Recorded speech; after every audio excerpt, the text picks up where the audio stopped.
Hello, dears, how are you? My dear friends and fellows, there are people who are seen with other people for most of the time. They cannot spend the time alone at all. They are maybe an extrovert or whatever is with them, but they find it very difficult to spend the time alone. Always talking to the people, always listening to the people, always being with the people. So that is what is the life of these people. My dear friends and fellows, is it good enough? I think there should be a balance. Instead of being an extrovert, it is better to be an ambivert and creating a balance between the time you spend alone and the time you spend with the people. So, my dear friends, on the other hand, there are people who are seen spending the time alone and they do have the ability to enjoy their own company. Is it something worth feeling proud? Indeed, it is. That is quite a lot of good thing. If at all you do have the ability to enjoy your own company, it does not mean that you don't enjoy the company of the people. You do enjoy the company of the people, but at the same time you do have the ability to enjoy your own company as well. That is very very important, and it is called also the solitude, spending the time alone in a very thoughtful manner. That is called the solitude. Today we have made it a topic of our discussion. All about the solitude is being talked about here. And let's begin our talk. First of all, we need to understand what are the benefits of the solitude. What are the benefits of the solitude? Number one, it provides us the opportunity for the self reflection. It does provide us the opportunity for the purpose of self reflection. Solitude allows for introspection and self awareness. Solitude allows for introspection and self awareness. So, that is the self reflection. First important benefit of solitude. The second important benefit of the solitude is recharge and relaxation. Recharging and relaxing. Now, it is the time alone can help reduce stress and recharge energy. Recharge and relaxation. Time alone can help reduce stress and recharge energy. So, that is the second major benefit, recharging and relaxation. The third is increased productivity. Solitude can foster focus. Solitude can foster focus, creativity, and productivity. Solitude can foster focus, creativity, and productivity. Now, the fourth important benefit of the solitude is that is improved mental clarity. Improved mental clarity. Quiet time can help clear mental fog. Quiet time can help clear mental fog and gain perspective. Quiet time can help clear mental fog and gain perspective. So, that is the fourth major benefit of solitude. Now, we are going to talk about how can we embrace the solitude, how can it be practiced. So, there are again certain ways, and these are four important ways to practice the solitude. The number one way is that schedule time alone. Schedule, spare some of your time. That from this time to that time, I prefer to stay alone. And it is make time for solitude in your daily or weekly routine. Make time for solitude in your daily our weekly routine. That is the number one thing. Number two, it is find a quiet space. Find a quiet space. Identify a peaceful spot where you can retract. Find a quiet space. Identify a peaceful spot where you can retreat. The third thing is practice mindfulness. Practice mindfulness. Focus on the present moment without distraction. Focus on the present moment without distraction. So that is called practice mindfulness.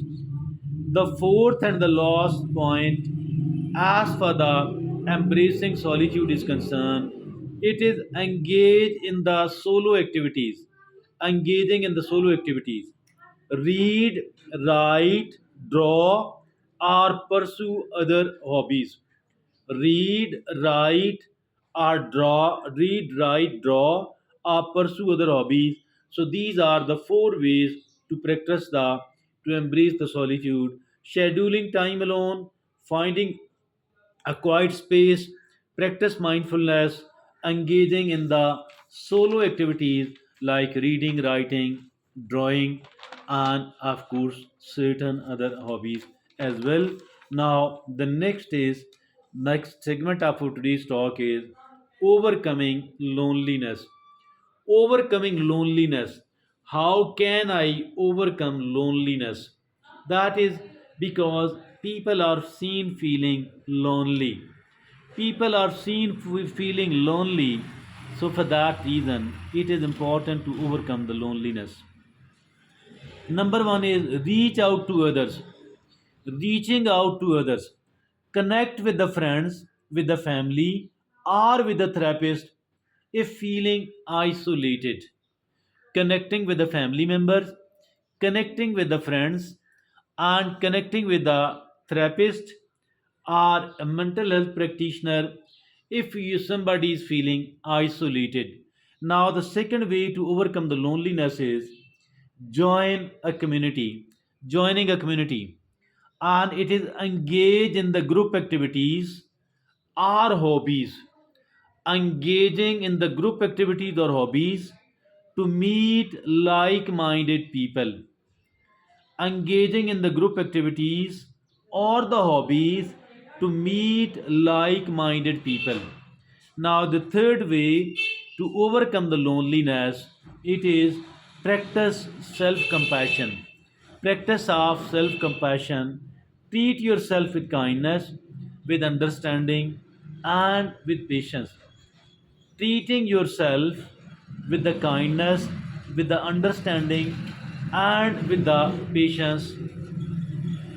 Now, the fourth and the last way to overcome the loneliness, it is focus on personal growth.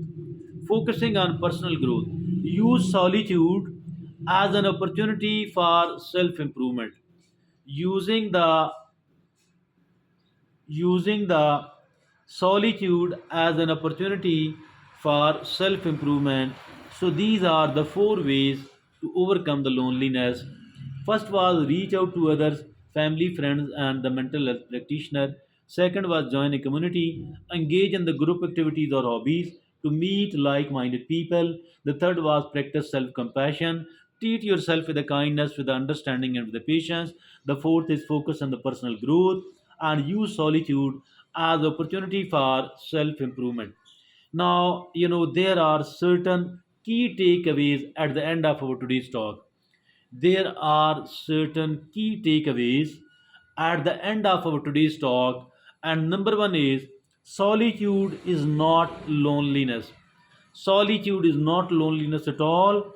Embrace time alone as a chance for self reflection and growth. Embrace time alone as a chance for self reflection and growth, and that is why the solitude is not loneliness at all. Now, the second key takeaway is balance solitude with the social connection. Balancing the solitude with the social connections, make time for health, both Make time for both alone and social activities. Making time for being alone on the one hand and being socially active on the other hand. Now, the third key takeaway is that is practice self care. Practicing of the self care, and it can be used solitude to recharge and prioritize your well being, using the solitude to recharge and using the solitude to prioritize your own well-being, that is called practice self-care.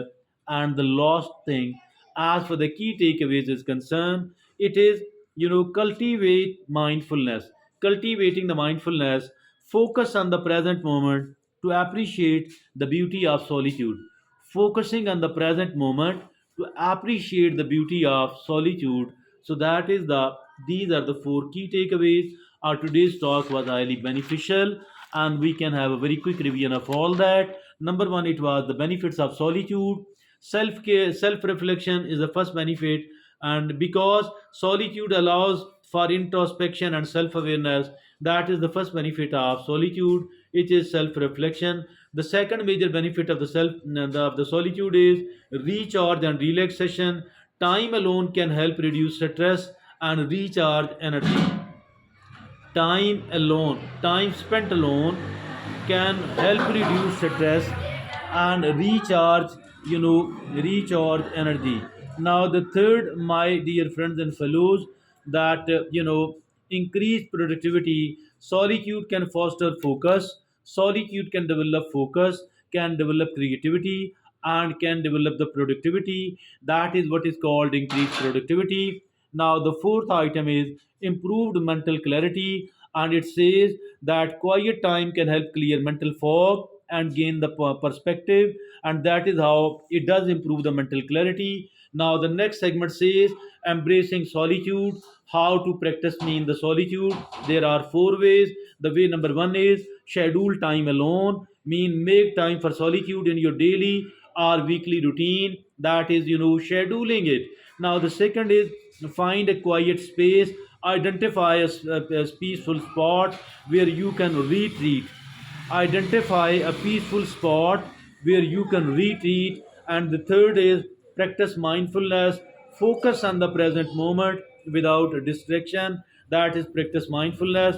The fourth is engage in the solo activities, that is read, write, draw, or pursue other hobbies. So that is how we can engage in the solo activities. Now, the next is that the next item is how to overcome the loneliness. There are four important ways.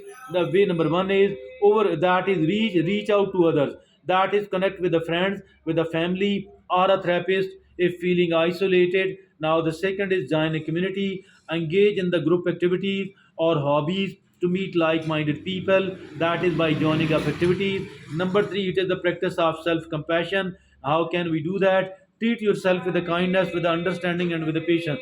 Treat yourself with the kindness, with the understanding, and with the patience. That is how we can practice the mind self-compassion. The fourth item is the fourth way to overcome the loneliness is focus on personal growth. Use solitude as opportunities for self-improvement. Now, at the end of our today's talk, there are certain key takeaways. Number one, it is solitude is not loneliness. Embrace time alone as a chance for self reflection and growth. The second key takeaway is balance solitude with social connections. It is make time for both alone and social activities. The third key takeaway is practice self care. Use solitude to recharge and prioritize your well being. The fourth way to, the fourth key takeaway is that is cultivate mindfulness. It is focus on the present moment to appreciate the beauty of the solitude. Very useful and beneficial talk indeed. Thank you very much.